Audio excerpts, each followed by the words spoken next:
Nagsimula ang lahat nung Pasko sa isang malamig na gabi habang ang aming pamilya ay nagtitipon-tipon sa lumang bahay sa probinsya. Ako si Adrian, 17 taong gulang at tulad ng nakasanayan, excited akong makipaglaro at makipagkwentuhan sa mga pinsan ko. Ngunit sa pagkakataong ito, iba ang pakiramdam ko. Hindi ko maipaliwanag pero parang may kakaibang tensyon sa hangin. Nakita ko si Mia, ang pinsan kong kasing edad ko, nakaupo sa may sulok ng sala habang abala ang iba sa pag-aayos ng Christmas tree. Naka-green siya na sweater at ang kanyang mga mata ay tila may hinahanap. Lumapit ako sa kanya, dala ang aming paboritong hot chocolate na may marshmallow. Hey, Mia, gusto mo ba? Tanong ko habang inaabot ang tasa. Ngumiti siya, ngunit may kakaiba sa kanyang ngiti. Salamat, Adrian, sagot niya. Habang nag-uusap kami, napansin kong may lungkot sa kanyang mga mata. May problema ba?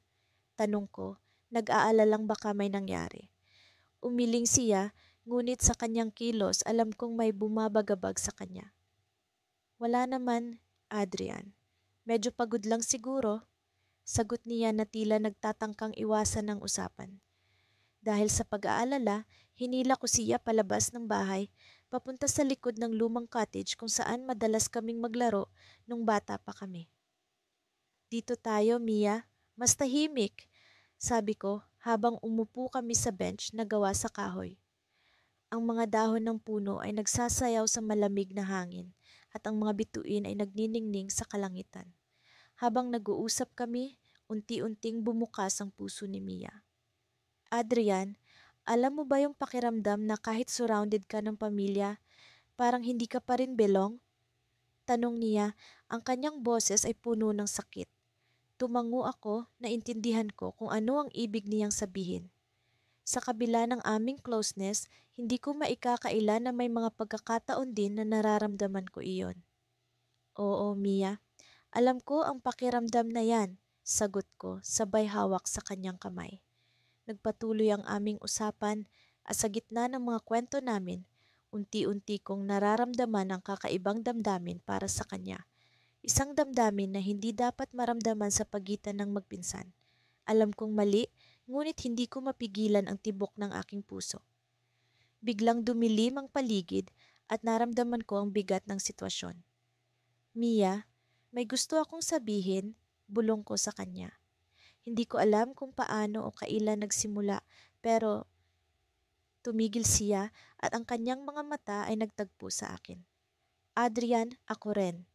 Sagot niya, ang kanyang boses ay puno ng pag-aalinlangan at takot. Nagulat ako sa kanyang sinabi. Hindi ko inaasahan na pareho kami ng nararamdaman. Ngunit bago pa man kami makapag-usap pa ng masinsinan, narinig namin ang mga tawanan at sigawan mula sa loob ng bahay.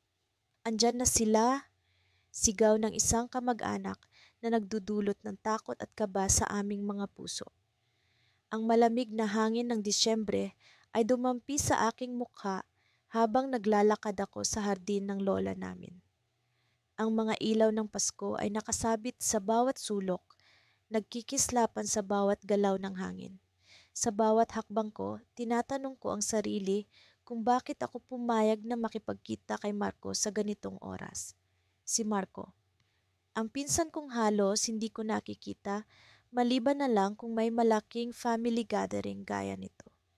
Sa loob ng 17 taon ng buhay ko, hindi ko kailanman inasahan na magiging malapit kami sa isang gabing tulad nito.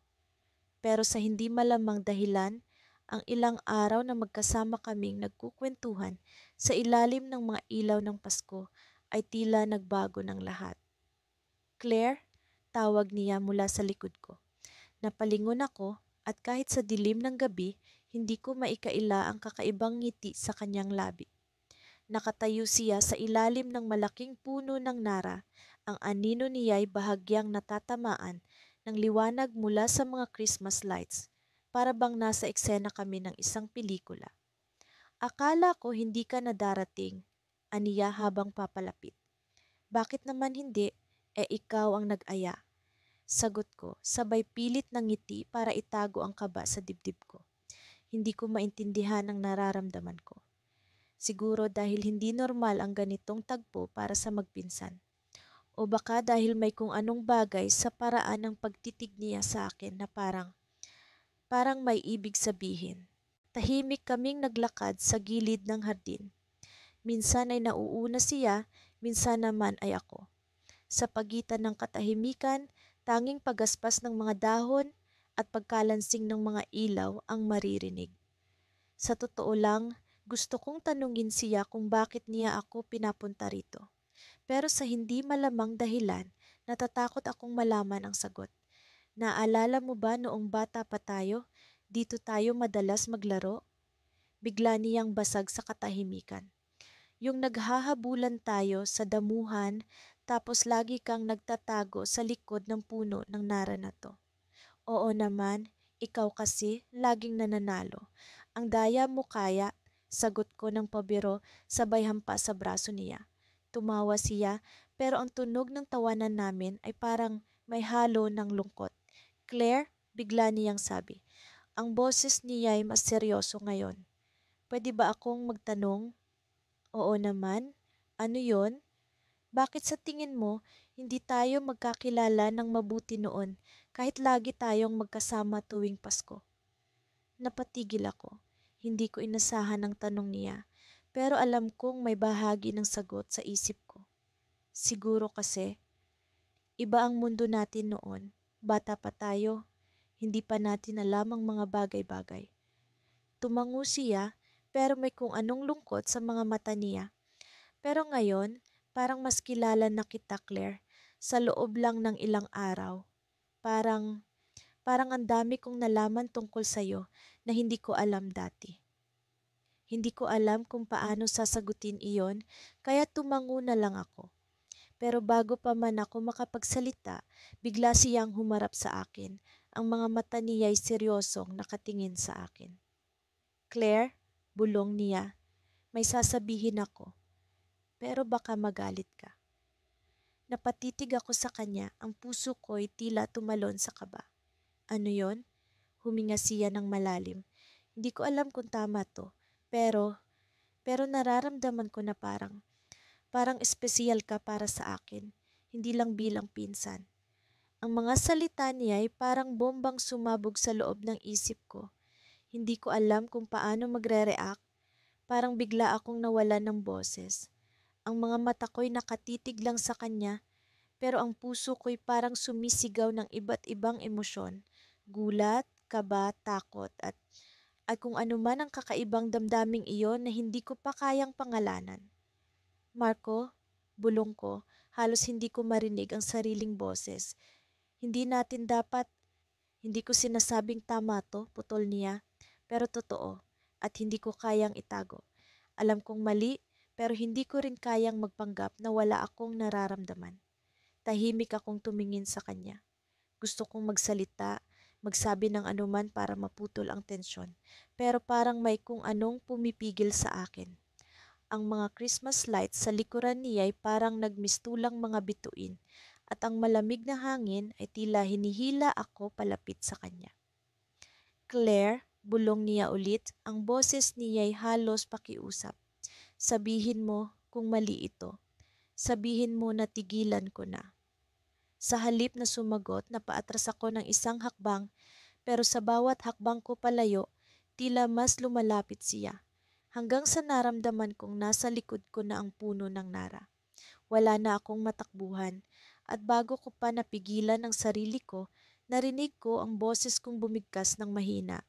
Marco, hindi ko alam. Ang mga mata niya ay tila nagningning sa sagot ko. Pero bago pa niya masabi ang susunod na salita, narinig namin ang pagtawag ng isang pamilyar na boses mula sa malayo. Marco! Claire! Nandyan ba kayo?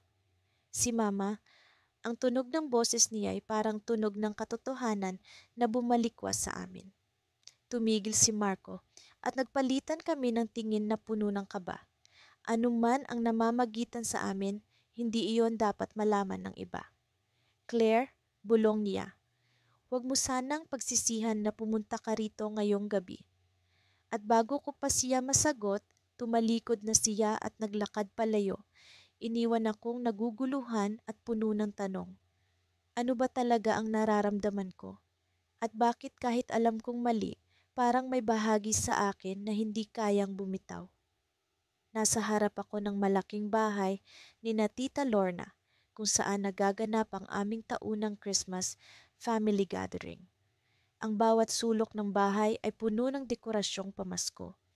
Mga kumukuti-kutitap na ilaw, makukulay na parol, at mga palamuting may temang pula at ginto.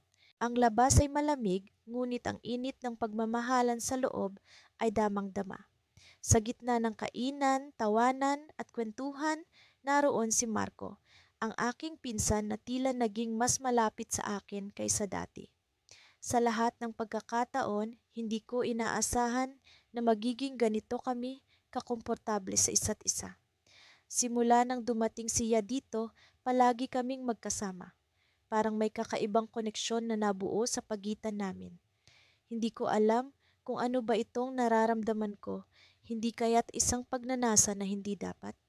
Minsan, nahuhuli ko ang sarili kong nakatitig sa kanya. Nahihiya ngunit hindi makaiwas. Nasa sala kami, naglalaro ng board games, kasama ang mga pinsan naming sina Ella at James. Si Marco ang nasa tabi ko, habang nakaupo kami sa carpet na punong-puno ng unan. Palaging puno ng tawanan ang paligid, pero sa bawat pagkakataon na nagtama ang aming mga mata, tila nagkakaroon ng katahimikan sa gitna ng ingay. Halika, Jessie. Kailangan na nating maglaro ulit, sabi ni Marco habang kinukuha ang dice. Ang mga mata niya ay tila may kislap na nag-uudyok ng hindi maipaliwanag na saya sa akin. Okay, okay. Pero mag-ingat ka, baka talunin kita ulit. Pabiro kong sagot, sabay kuha ng dice mula sa kanya. Nang simulan namin ang laro, hindi ko maiwasang mapansin ang init ng kanyang kamay na sumagi sa akin. Isang simpleng haplos na tila may dalang kuryente. Tumawa ako, pinipilit itago ang kaba sa dibdib ko. Sa bawat galaw namin, para bang may isang mundo kaming binubuo, isang mundo kung saan kami lang ang naroon. Habang lumalalim ang gabi, nagdesisyon ang mga nakatatanda na magpalaro pa ng ibang mga activities. Pinaikot ang bote sa gitna ng mga kabataan para sa isang laro ng truth or dare. Nang sa wakas ay tumigil ang bote, nakaturo ito kay Marco. Si Ella ang nagtanong, truth or dare? Dare, sagot ni Marco nang walang pag-aalinlangan. Okay, Marco, I dare you na sabihin mo ang isang tao sa kwartong ito na gusto mong makasama sa malamig na gabi ng Pasko. Napatingin siya sa akin at sa hindi ko inaasahang pagkakataon, ngumiti siya ng may kasamang pagkasabik. Si Jessie, sabi niya, na ikinagulat ng lahat, lalong-lalo na ako. Ang mga mata niya ay puno ng kahulugan, parang may sinasabi na hindi kayang ipahayag ng mga salita. Nagtawanan ng lahat, ngunit sa likod ng mga nakangiting mukha, parang may nabubuong tensyon. Hindi ko alam kung paano ko haharapin ang mga nakakalitong emosyon. Sa kabila ng tawanan, naisip ko kung paano ko haharapin ang sitwasyon. Naglaro ang mga tanong sa isip ko. Bakit ako? Ano ang ibig sabihin ni Marco? Sa kabila ng lahat, ang gabi ay patuloy na umikot sa mga awitin ng Pasko at masasarap na pagkain. Ngunit sa bawat pagkakataon na kami ay nagkakasalubong ni Marco, para bang may tahimik na pag-uusap na nagaganap sa aming mga mata. Nang magsimula ng umalis ang iba, nagdesisyon akong pumunta sa hardin upang makapag-isip. Ang malamig na hangin ay bahagyang nagpakalma sa akin, ngunit ang mga tanong ay patuloy na naglalaro sa isip ko. Hindi nagtagal, naramdaman ko ang presensya ni Marco sa tabi ko. JC, tungkol sa sinabi ko kanina, nagsimula siya, ngunit hindi ko siya pinatapos. Marco, bakit ako? Alam mo naman na hindi dapat, di ba? Tanong ko, pilit na itinatago ang pag-aalala sa boses ko. Hindi ko alam, Jessie, pero sa bawat pagkakataon na magkasama tayo, parang may isang bagay na tama kahit na alam kong mali ito sa mata ng iba. Tugon niya, Ang mga mata niya ay puno ng damdamin. Nang gabing iyon, nagkaroon kami ng mahabang pag-uusap tungkol sa aming nararamdaman. Walang katiyakan, ngunit puno ng pag-asa. Sa pagitan ng aming mga salita, naroon ang pag-amin sa nararamdaman. Isang bagay na hindi namin inaasahan. Ngunit sa likod ng lahat, may isang lihim akong tinatago. Isang lihim na maaaring magpabago sa lahat ng ito. Isang lihim na hindi ko kayang ipahayag kahit pa sa kanya. Ang lihim na ang ina ko ay may planong umalis kami ng bansa pagkatapos ng Pasko. Hindi ko alam kung paano ko ito sasabihin kay Marco. Hindi ko alam kung paano ko siya iiwan. Sa kabila ng lahat, nang magtama ang aming mga mata, alam kong ang Paskong ito ay magiging iba. Ngunit sa likod ng mga ngiti, alam kong may darating na araw na kailangang magpaalam. Isang paalam na maaaring magwakas sa lahat ng ito. Matapos ang mahabang araw ng mga aktibidad, kasama ang pamilya, nagdesisyon kaming magpahinga muna sa aming silid. Ang lamig ng gabi ay nagdadala ng kakaibang katahimikan sa paligid, ngunit sa loob ko'y may mainit na damdaming hindi ko maipaliwanag. Ako si Mia at kasama ko ngayon si Jake, ang pinsan kong matagal ko nang hindi nakikita bago ang Christmas family gathering na ito. Napansin ko ang liwanag mula sa buwan na pumapasok sa maliit na bintana ng aming silid. Ang liwanag na iyon ay tumama sa mga mata ni Jake, na tila nagbigay ng kakaibang ningning sa kanyang mukha. Naupo siya sa sahig, malapit sa kama, habang ako'y nakahiga, nakatingin sa kisame. Alam mo, Mia, basag niya sa katahimikan. Hindi ko inaasahang magiging ganito kasaya ang bakasyong ito. Akala ko magiging katulad lang ng dati. Puro kainan, kwentuhan, tapos kanya-kanyang buhay na ulit. Ngumiti ako sabay sabing, "Ako rin, Jake. Pero iba ngayon, hindi ba? Parang may bumabalot na mahika sa bawat sandali." Nagtama ang aming mga mata at sa sandaling iyon, naramdaman ko ang kakaibang pagkapit ng damdamin ko sa kanya. Alam kong mali kasi magpinsan kami, ngunit hindi ko mapigilan ang bugso ng damdamin. Bahagya niyang inilapit ang kanyang sarili sa akin. "Mia, may gusto sana akong sabihin sa'yo," wika niya at naramdaman kong bumilis ang tibok ng puso ko. "Bakit parang seryoso ka?" Biro ko, sinusubukan kong pagaanin ng hangin sa aming pagitan. Ngunit siya ay seryoso pa rin. "Mia, matagal ko nang nararamdaman ito, kahit noong mga bata pa tayo. Pero hindi ako nagkaroon ng pagkakataon o lakas ng loob na sabihin ito sa'yo. Hindi ko alam kung ano ang isasagot ko. Pakiramdam ko'y may kung anong bumara sa lalamunan ko. Hindi ko mawari kung ito'y kaba o kilig." "Ano iyon, Jake?" tanong ko, kahit na parang alam ko na ang sagot. Huminga siya ng malalim. "Mia, mahal kita at alam kong hindi ito tama pero hindi ko na kayang itago pa." Nabigla ako. Hindi ko inaasahan na magkakaroon ng ganitong pag-amin. Pinigil ko ang aking hininga, nag-iisip ng tamang sasabihin. Ang damdamin ko'y tila nagwawala, gusto kong sumigaw ng tuwa, pero may bahagi rin sa akin ang natatakot sa magiging kahinatnan nito. "Mahal din kita, Jake," sagot ko, halos pabulong, parang takot na baka may makarinig. Nagkaroon ng katahimikan, isang uri ng katahimikan na puno ng pag-unawa at pagkakaintindihan. Hindi ko alam kung paano namin susuungin ang sitwasyong ito, ngunit sa mga oras na iyon, parang walang imposible. "Alam kong mahirap ito, Mia, pero ayokong itigil ito nang hindi pa man nasisimulan," sabi niya habang hawak ang aking kamay. Ramdam ko ang init at panginginig ng kanyang palad at tila iyon ang nagbigay sa akin ng lakas ng loob.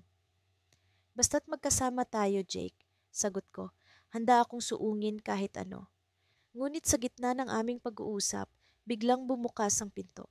Si Aunt Clara, ang mama ni Jake, ang nakatayo doon. Ang kanyang mga mata'y puno ng pagtataka at pag-aalala. "Mia? Jake?" tanong niya habang nakatingin sa aming magkahawak na kamay. Agad naming binitiwan ang isa't isa, ngunit huli na. Alam naming nakita niya ang hindi dapat makita. Ano ang nangyayari dito? Tanong ni Aunt Clara, ang kanyang tinig ay puno ng pagkabahala. Hindi ko alam kung paano sasagutin niyon. Ang kaba at takot ay muling bumalot sa akin. Hindi ko alam kung paano ipapaliwanag ang lahat ng ito sa kanya, sa buong pamilya. Nagsalita si Jake, "Ma, sorry, hindi namin sinasadya."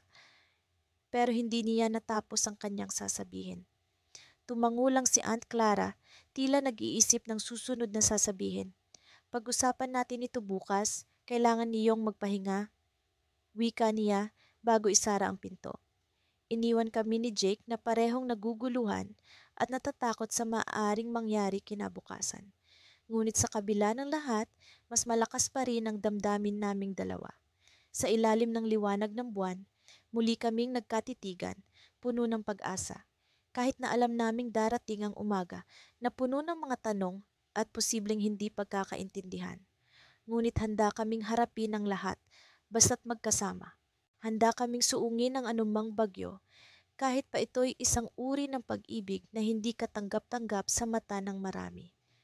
Sa likod ng pintuan, naririnig ko ang mahina ngunit malinaw na pag-iyak ni Aunt Clara at alam kong ito'y simula pa lamang ng isang mahaba at magulong kwento. Habang papalapit ang gabi ng Pasko, ramdam ko na ang kilig at pananabik sa hangin. Ang mga ilaw sa paligid ng bahay ay kumikislap na parang bituin sa madilim na kalangitan, habang ang mga awit sa radyo ay nagdadala ng kakaibang init sa aking puso. Sa kabila ng malamig na simoy ng hangin, ang init ng pagmamahal ng pamilya ay tila bumabalot sa amin. Ang aming bahay ay puno ng tawanan at kwentuhan. Ang mga matatandang kamag-anak ay abala sa kanilang kwento ng nakaraan, habang ang mga bata naman ay naglalaro sa sala. Sa kabila ng kasayahan, hindi ko maiwasang hanapin si Marco, ang aking pinsan na naging malapit sa akin nitong mga nakaraang araw. Sa aming mga pag-uusap, may nararamdaman akong kakaibang koneksyon, isang bagay na hindi ko mapaliwanag. Sa tuwing magkasama kami, pakiramdam ko ay may lihim kaming binabahagi, isang lihim na hindi maaring malaman ng iba. "Camille!" Tawag ni Marco mula sa likuran ko. Napalingon ako at nginitsyan siya. Nakatayo siya sa harap ng Christmas tree. Ang mga ilaw nito ay naglalabas ng makukulay na anino sa kanyang mukha. "Pwede ba tayong mag-usap?" Tumango ako at sabay kaming lumabas sa likod ng bahay kung saan tahimik at malayo sa ingay ng pamilya. Ang malamig na hangin ay nagbigay ng kakaibang sigla sa aking katawan. "Anong pag-uusapan natin?" Tanong ko habang nakatingin sa kanya. Nag-aalangan siyang tumingin sa akin, ngunit may determinasyon sa kanyang mga mata. "Alam mo, Camille, sa tuwing magkasama tayo, pakiramdam ko ay iba. Hindi ko alam kung paano ko ito sasabihin sa iyo, pero alam kong nararamdaman mo rin ito." Tumingin ako sa mga bituin sa langit, sinusubukang intindihin ang nararamdaman ko. "Marco, alam kong magpinsan tayo, pero hindi ko mapigilan ang nararamdaman ko. Sa tuwing kasama kita, pakiramdam ko ay buo ako." Lumapit siya sa akin at hinawakan ang aking mga kamay. "Hindi ko alam kung ano ang mangyayari sa atin pagkatapos ng gabing ito, Camille. Pero gusto kong malaman mo na mahal kita higit pa sa pagiging magpinsan." Ang kanyang mga salita ay parang musika sa aking pandinig, isang bagay na matagal ko nang gustong marinig. Ngunit alam kong ang pagmamahalan namin ay isang bagay na hindi tanggap ng marami, isang bagay na maaaring magdulot ng gulo sa aming pamilya. "Baka mali ito," sabi ko, pilit na pinipigil ang mga luha. "Pero sa ngayon, wala akong pakialam. Gusto ko lang na malaman mo na mahal din kita, Marco." Sa gitna ng malamig na gabi, nagyakapan kami, ramdam ang init ng aming pagmamahalan. Sa likod ng aming isipan, alam naming ang sandaling ito ay maaaring maging huli na para sa aming dalawa. Ngunit sa pagyakap namin, biglang bumukas ang pinto sa likod ng bahay at lumabas si Tita Rosa. ang ina ni Marco. Ano ang ginagawa ninyo rito? Tanong niya, halatang gulat sa kanyang nakita. Napatayo kami ng bigla, pilit na sinisikap na magmukhang normal. Nagkukwentuhan lang po, sagot ni Marco, pilit na nagpapakababa ang tono ng boses. Halika na at maghanda na sa Noche Buena. Utos ni Tita Rosa, hindi na muling nagtanong tungkol sa nangyari. Sumunod kami sa kanya pabalik sa loob ng bahay, ngunit alam kong hindi matatapos ang gabing ito nang walang nangyari. Habang naghahanda kami para sa Noche Buena, ramdam ko ang tensyon sa pagitan namin ni Marco. Sa kabila ng mga tawanan at awitan ng pamilya, hindi ko maiwasang isipin ang mga posibilidad. Paano kung malaman ng pamilya ang tungkol sa amin? Paano kung magdulot ito ng hindi pagkakaintindihan? Sa gitna ng kasayahan, nagpasya akong kalimutan muna ang lahat ng iyon. Nagsimula kaming maghapunan, ang mga pagkain sa mesa ay sagana at masarap. Sa bawat kagat, ramdam ko ang pagmamahal ng pamilya. Ngunit sa likod ng aking isipan, hindi ko maiwasang alalahanin si Marco. Ngunit habang abala kami sa pagkain, biglang tumayo si Marco at nagsalita. May gusto akong sabihin sa inyo, Anya, ang kanyang boses ay puno ng determinasyon. Biglang tumigil ang lahat ng ingay sa paligid. Lahat ng mata ay nakatingin sa kanya, nag-aabang sa kanyang susunod na sasabihin. Tumayo ako, pilit na pinipigilan ng kaba sa aking dibdib. Camille at ako, kami ay... Ngunit bago niya maituloy ang kanyang sasabihin, biglang may kumatok sa pinto. Lahat ay nagulat sa hindi inaasahang bisita. Habang binubuksan ni Papa ang pinto, isang lalaking naka-uniforme ang pumasok, may daladalang liham. May sulat po para kay Camille, sabi niya habang iniaabot sa akin ang sobre. Kinuha ko ito, ang aking mga kamay ay nanginginig. Habang binubuksan ko ang sobre, lahat ng mata ay nakatingin sa akin, nag-aabang sa kung ano ang laman ng sulat. Ngunit nang mabasa ko ito, hindi ko mapigilang manginig sa gulat. Ang liham ay mula sa isang tao na matagal ko nang hindi nakikita. Mula kay Leo, ang aking dating kasintahan. Sa loob ng liham, may mga salitang nagbigay ng takot sa akin. Camille, kailangan kita. Bumalik ka sa akin. Sa gitna ng malamig na gabi ng Pasko, biglang bumalot ang takot at pag-aalinlangan sa aking puso. Sa likod ng aking isipan, alam kong ang gabing ito ay hindi magiging katulad ng inaasahan. Sa kabila ng malamig na simoy ng hangin tuwing Disyembre, naramdaman ko ang init na dulot ng mga masasayang alaala sa aming Christmas family gathering. Ang mga ilaw ng parol na nakasabit sa mga bintana ay tila mga bituing nag-aanyaya ng saya sa aming tahanan. Ngunit sa likod ng mga ngiti at tawanan, may nararamdaman akong kakaibang kaba. Alam kong may nangyayari sa pagitan namin ni Carlo, ang pinsan kong kababata. Habang umiinom kami ng mainit na tsokolate sa salas, naglakbay ang aking isip sa mga nangyari sa nakaraang gabi. Matapos ang laro ng charades, nagdesisyon kaming umakyat sa rooftop para magpahangin. Dito, sa ilalim ng kalangitan na puno ng mga bituin, nagkaroon kami ng pagkakataong mag-usap ng masinsinan. Noon ko naramdaman ang hindi ko inaasahan, ang kakaibang tibok ng puso ko tuwing magkasama kami. Alam mo, ang saya ng Pasko kapag kasama kita, sabi ni Carlo habang nakatingin sa kalangitan. Parang ang dali lang ng lahat, kahit na minsan magulo. Ngumiti ako at tumingin sa kanya. Oo nga, kahit papaano nakakalimutan ko lahat ng stress sa skuli at sa buhay. Ikaw kasi ang lakas ng dating mo. Nagkatawanan kami ngunit alam kong may ibang kahulugan ng mga salita ko. Sa bawat pagkakataon na nagkakasama kami, damang-dama ko ang koneksyon na hindi ko maipaliwanag. Alam kong mali ito, ngunit paano ko pipigilan ang damdamin na lumalago sa puso ko? Nagpatuloy ang gabi sa kwentuhan at biruan, ngunit sa likod ng mga ngiti, ramdam ko ang tensyon sa pagitan namin. Lahat ay tila nagbabago at hindi ko alam kung paano ko haharapin ito. Sa kalagitnaan ng aming pag-uusap, nagkaroon ng katahimikan. Dito naramdaman ko ang bigat ng mga di pa nasasabi. May gusto sana akong sabihin sa'yo, pagbasag ni Carlo sa katahimikan. Pero natatakot akong baka mag-iba ang lahat. Tumigil ang tibok ng puso ko. Alam kong ito na ang simula ng pagbabago sa aming relasyon. Sa loob-loob ko, gusto kong marinig ang sasabihin niya, ngunit natatakot ako sa magiging resulta. Sa totoo lang, matagal ko nang nararamdaman ito. Patuloy niya habang nakatingin sa mga bituin. Hindi ko alam kung paano ko sasabihin pero mahal kita. Sa mga sandaling iyon, bumagal ang oras. Ang mga bituin ay tila mas maliwanag at ang malamig na hangin ay tila mas malamig.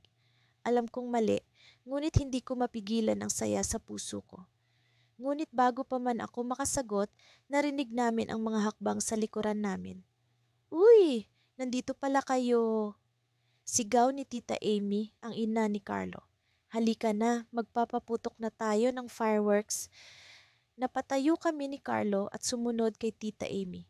Ngunit sa aming pagbabalik sa loob, alam ko na hindi na magiging pareho ang lahat.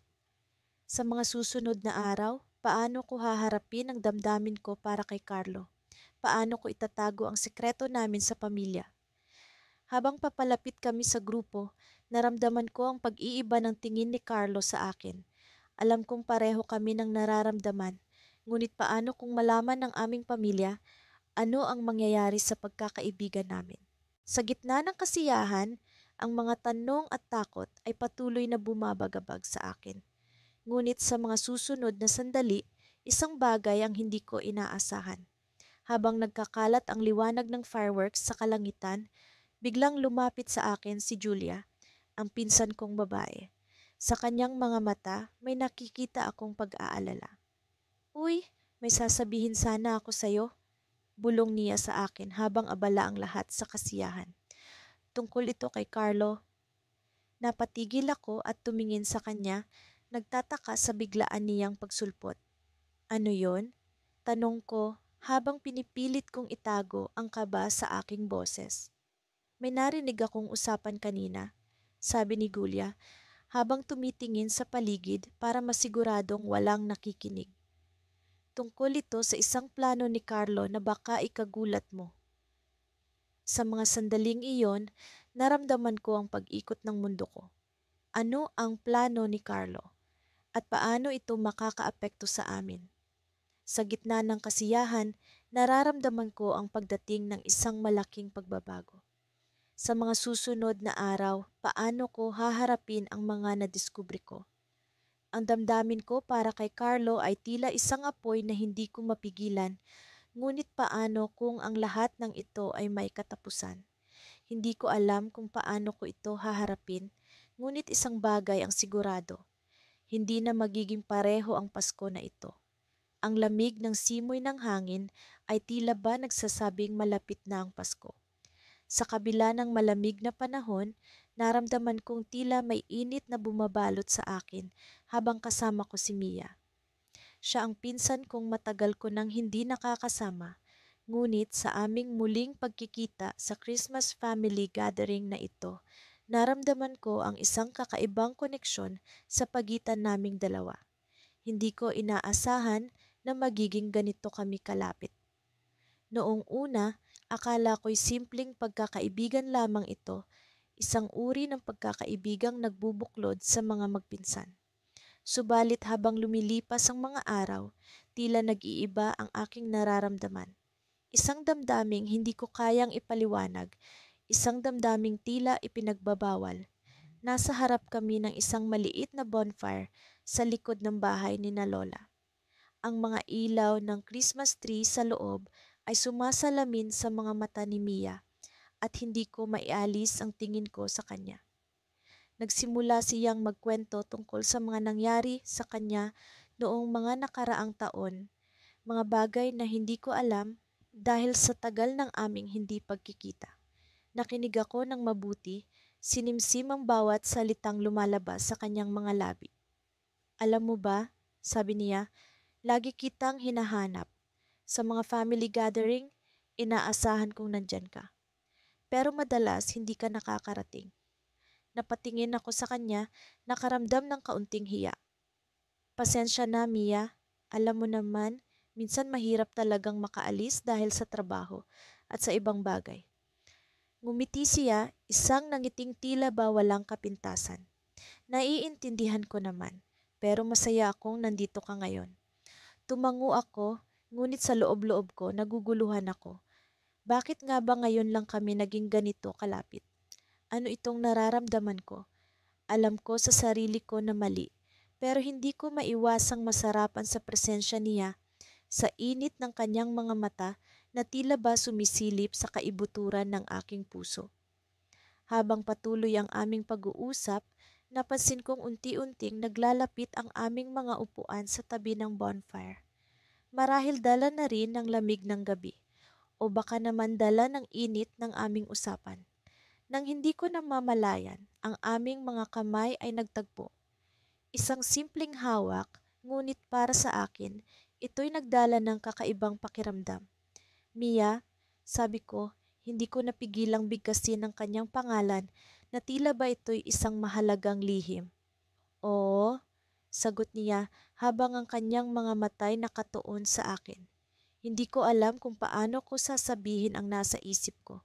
Nag-aalangan ako, ngunit kailangan kong malaman kung pareho kami ng nararamdaman.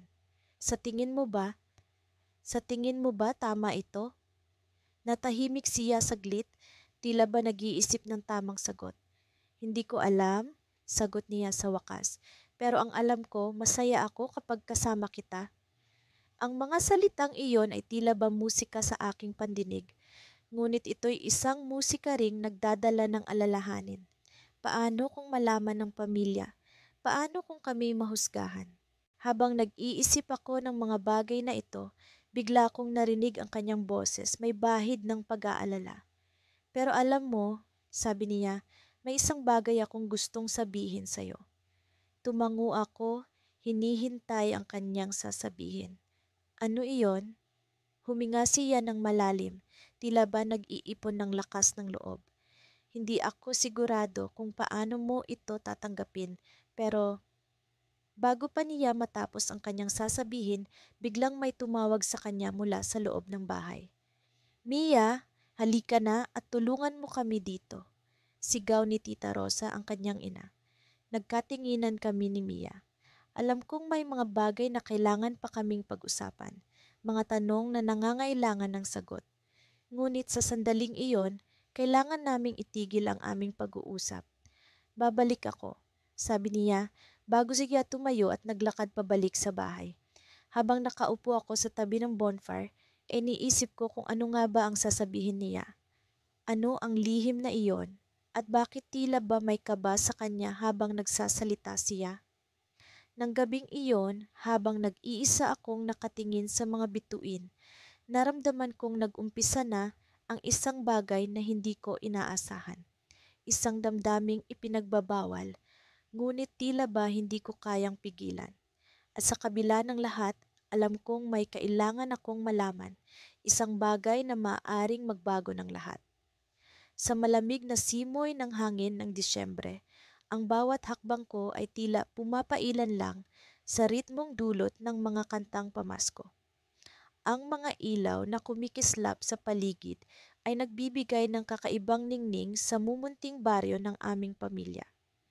Tila ba ang bawat tahanan ay nakikibahagi sa isang engrandeng palabas, isang pagsasalo-salo ng mga kulay at musika. Pero ang tunay na kislap ng gabing iyon ay nagmumula sa mga mata ni Daniel, ang pinsan kong hindi ko inaasahang magiging malapit sa akin. Magkasama kaming naglalakad patungo sa bahay ni na Lola, kung saan nagaganap ang taunang Christmas family gathering. Sa mga nakaraang taon, palaging may kasamang saya ang pagtitipon. Pero ngayong taon ay kakaiba. Lahat ay tila mas masigla, masaya. Ngunit sa kabila ng lahat ng ito, may isang tahimik na tensyon sa pagitan namin ni Daniel na hindi maipaliwanag. Simula nang dumating siya mula sa Maynila, halos hindi kami mapaghiwalay. Noon pa man ay komportable na kami sa isa't isa. Ngunit ang paglipas ng mga araw sa ilalim ng malamig na langit ng Disyembre ay nagdala sa amin sa isang mas malalim na antas ng pagkakaintindihan. Likas sa akin ang pagiging madaldal, ngunit sa kanyang presensya, natutunan kong makinig, huminto, at pagmasdan ng mga bagay na dati hindi ko pinapansin. Habang papalapit kami sa pintuan ni na Lola, naririnig na namin ang tawanan at kalansing ng mga kubyerto sa loob. Handa ka na ba? Tanong ko kay Daniel. Ang pag-aalinlangan ay sumilay sa aking boses kahit na ang nangiti ko'y pilit kong pinanatili. Palagi naman, di ba? Tugon niya, sabay kindat na nagbigay ng kakaibang init sa aking pisngi. Bago pa man kami makapasok, hinawakan niya ang aking kamay. Isang simpleng kilos na may malalim na kahulugan para sa aming dalawa. Sa loob, sinalubong kami ng mga kamag-anak na matagal nang hindi nakikita. Ang yakapan at kamustahan ay tila walang katapusan. Sa kabila ng ingay, ang mata ko'y palaging hanap si Daniel. Nag-uusap kami ng tahimik sa gitna ng kaguluhan, mga sulyap na puno ng mga salitang hindi mabigkas. Habang ang gabi ay patuloy sa kanyang pag-inog, naisip kong lumabas muna para makalanghap ng sariwang hangin. Sinundan ako ni Daniel, marahil ay naramdaman niya ang pag-aalala ko sa kung ano ang nangyayari sa pagitan namin. Sa ilalim ng mga bituin, huminto kami sa tabi ng isang puno na pinalamutian ng mga makukulay na ilaw. Anong iniisip mo? Tanong niya, ang tinig ay puno ng pag-aalala. Daniel, alam mo namang hindi natin dapat ito ginagawa, di ba? Sagot ko, ang aking boses ay pabulong ngunit puno ng pag-aalinlangan. Hindi ko alam, pero ang alam ko lang, hindi ko kayang mawala ka sa buhay ko. Hindi na tulad ng dati. Ang kanyang sagot ay tila isang patak ng ulan sa isang tuyong lupa, nagbibigay ng buhay sa damdaming matagal nang natutulog. Sa kabila ng aking pag-aalala, hindi ko maitanggi ang nararamdaman ko. Ang puso ko'y tila palaging hanap ang presensya niya, isang bagay na hindi ko inaasahan sa isang pinsan. Alam kong mali, pero sa gabing iyon, ang mali ay tila tama. Bago pa man kami makapagsalita ulit, biglang bumukas ang pinto. Lumabas si Tita Lorna, ang ina ni Daniel, na may kakaibang sinag sa kanyang mukha. Anong ginagawa niyo dito sa labas? Halika, sumama na kayo sa amin, tawag niya, ngunit may kakaibang tono sa kanyang boses na nagdulot ng kaba sa aking dibdib. Naglakad kami pabalik sa loob, ngunit ang aking isip ay puno ng katanungan. Ano nga bang mangyayari kung malaman ng iba ang damdaming ito? Paano kung ang pagmamahal na ito ay hindi na maitago, hindi na maikubli sa likod ng mga ngiti at tawa? Habang naglalakad kami papasok, hinawakan ni Daniel ang kamay ko ng mahigpit. Sa sandaling iyon, alam kong ang pag-ibig namin ay isang lihim na hindi na maaaring ipagkaila. Ngunit bago kami makapasok sa loob, narinig ko ang boses ni Tita Lorna. Meron akong sasabihin sa inyo pagkatapos ng hapunan. Mahalagang malaman niyo ito. Ang mga mata ni Daniel ay puno ng tanong, ngunit ang sa akin ay puno ng takot at pag-asa. Ano nga kaya ang sasabihin ni Tita? Ang gabi ay puno ng misteryo at sa bawat hakbang, ang aming kwento ay tila isang nobela na may hindi inaasahang twist na naghihintay sa kanyang pagliko. Sa pagpasok namin sa loob, alam kong ang gabing ito ay magiging simula ng isang panibagong kabanata, isang kwento ng pag-ibig na bawal ngunit puno ng pag-asa. Ngunit handa na ba kaming harapin ang mga susunod na pangyayari? Hindi ko alam. Ngunit sa gabing ito, ang alam ko lang ay narito kami, magkasama, handang harapin ang mundo. Palapit na ang gabi ng Pasko at ang malamig na simoy ng hangin ay tila nagdadala ng kakaibang lamig sa aming munting bayan. Ang mga ilaw sa labas ng bahay ni na Tita Rosa ay kumikislap sa dilim, parang mga bituin na nagkakasiyahan sa kalangitan. Sa loob, puno ng tawanan at kwentuhan ang sala. Nagsimula na ang aming taunang Christmas family gathering. kung saan muling nagkikita-kita ang aming angkan upang ipagdiwang ang Pasko. Ako si Lucas, 17 taong gulang, at mula pa pagkabata, excited na ako tuwing Pasko dahil sa mga reunion na ito. Ngunit sa taong ito, parang iba ang init ng aking pakiramdam. Hindi ko maipaliwanag, ngunit alam kong may kinalaman ito kay Mia, ang aking pinsan. Simula noong dumating siya mula sa Maynila, mas naging madalas ang aming pagkikita at mas naging malapit kami sa isa't isa. Mia, tara sa labas, magpapahangin lang ako. Bulong ko sa kanya habang abala ang mga nakatatanda sa kanilang kwentuhan.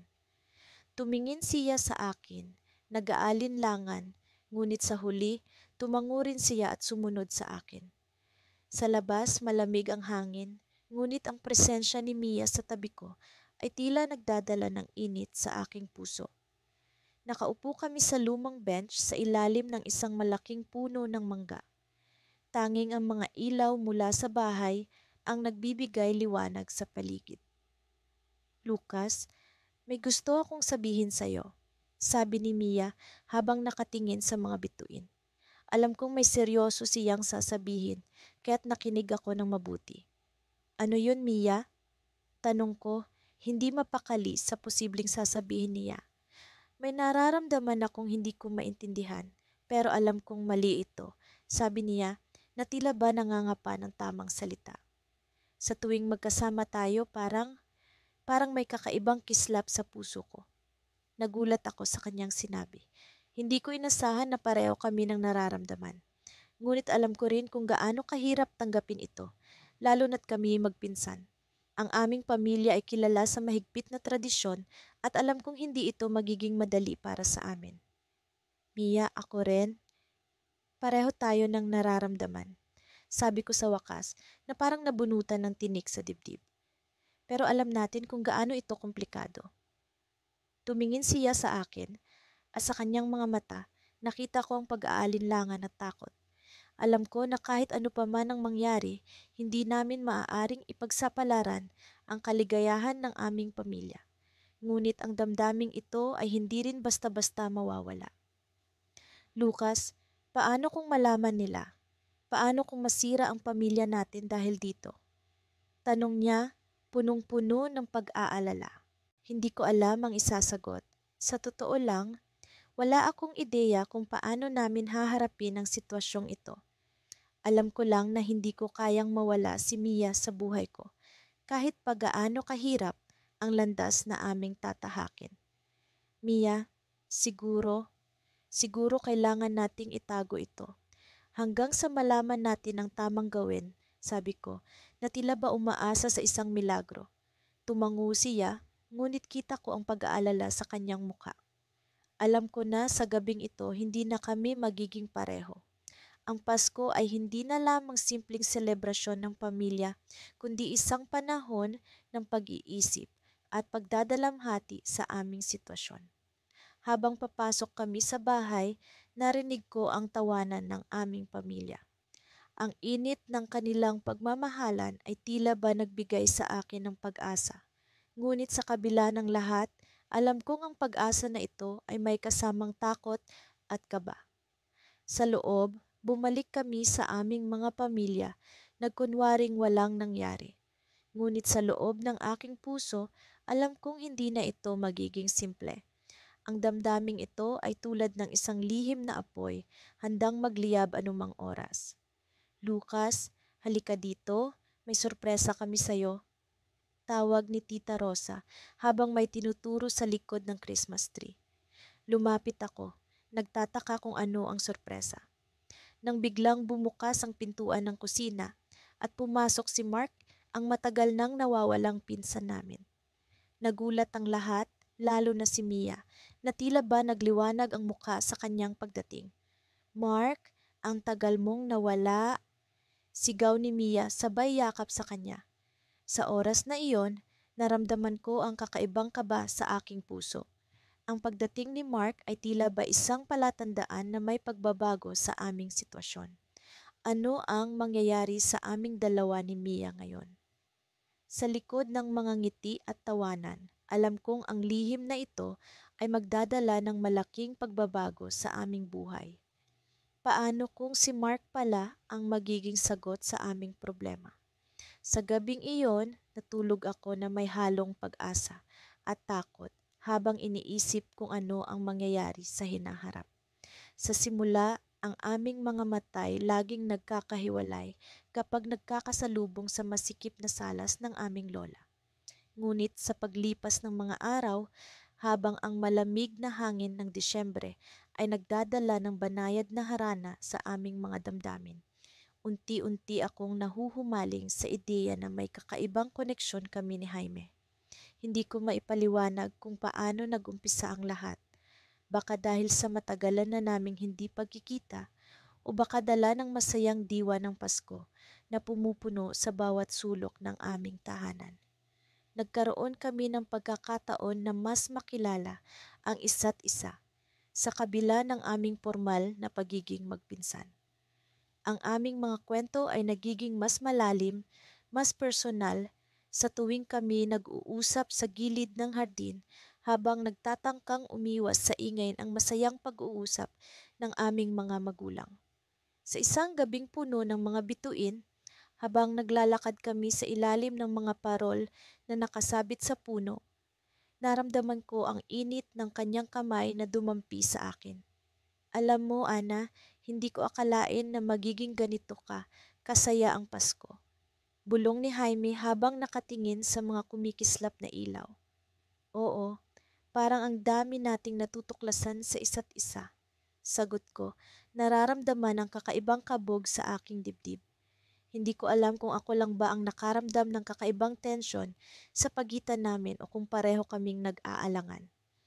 Ngunit sa bawat araw na lumilipas, ang aming pag-uusap ay nagiging mas personal, mas malalim kaysa sa inaasahan ko. Hindi ko maikakailang ang damdaming iyon ay hindi na pangkaraniwang pagmamahal ng isang pinsan. Isang umaga, habang abala ang lahat sa paghahanda para sa Christmas dinner, si Jaime at ako ay nagtungo sa attic. Sa gitna ng mga lumang dekorasyon at alikabok, may natagpuan kaming lumang album ng mga larawan. Habang binubuklat namin ang mga pahina, tumatawa kami sa mga nakakatawang itsura ng aming mga magulang noong kabataan nila. Sa bawat pahina ay tila mas lalong tumitindi ang aming koneksyon. Ana, naisip mo na ba kung ano ang mangyayari pagkatapos ng Pasko? Tanong ni Jaime, may halong pag-aalala sa kanyang tinig. Hindi ako makasagot agad. Alam kong ang pinagsasaluhan namin ay hindi pangkaraniwan. Hindi ko rin maikakaila na sa kabila ng kasiyahan, may halong pagkabahala sa posibilidad na hindi kami magkasama sa hinaharap. Hindi ko alam, Jaime, pero sigurado akong hindi ko makakalimutan ang mga sandaling ito. Sagot ko ng may pag-aalinlangan. Sa mga sumunod na araw, sinubukan naming iwasan ang usapang iyon. Subalit sa kabila ng aming pagsusumikap, ang damdamin ay lumalaki sa kabila ng aming pag-iwas. Hanggang sa dumating ang gabi ng Noche Buena, kung saan ang bawat isa sa pamilya ay abala sa kanilang sariling mundo ng kasiyahan. Habang ako'y nag-iisa sa balkonahe, lumapit si Jaime, may dala-dalang tasa ng mainit na tsokolate. Alam mo, Ana, hindi ko na kaya. Hindi ko na kaya na itago ang nararamdaman ko. Bulong niya, tila nanginginig sa ginaw o sa kaba. Tumingin ako sa kanyang mga mata, puno ng damdamin at pag-aalinlangan. Jaime, paano ito? Paano natin haharapin ito? Tanong ko, ang aking tinig ay puno ng takot at pag-asa. Nang biglang bumukas ang pinto at lumabas si Tita Clara, ang ina ni Jaime. Anoong ginagawa ninyo dito sa labas? Magpasko na, halika na't sumama sa amin. Anyaya niya, ang kanyang boses ay puno ng kasayahan na tila walang alam sa nangyayari. Kami nagkatinginan ni Jaime, parehong may halong kaba at kasiyahan. Alam naming hindi magtatagal ang sandaling ito, ngunit hindi rin namin alam kung paano kami makakausad mula rito. Sa bawat hakbang papasok sa loob, nararamdaman ko ang bigat ng mundo sa aking balikat. Sa kabila ng mga pagsubok, Alam kong ang Pasko ay palaging may daladalang himala. Ngunit paano kung ang himalang iyon ay nagdadala ng mga tanong na walang kasiguraduhan? Paano kung ang pagmamahalang ito ay hindi para sa amin? Sa pagpasok namin sa masayang tahanan, kami napatigil dahil sa isang hindi inaasahang bisita. Si Miguel ang matalik na kaibigan ni Jaime mula sa Maynila na tila may daladalang lihim na maaaring makapagpabago ng lahat. Napatingin si Jaime sa akin, puno ng pag-aalala. At sa gitna ng kasayahan ng Pasko, kami nanatiling nakatayo. Parehong nagtataka kung paano namin haharapin ang bagong kabanatang dala ng bisitang ito.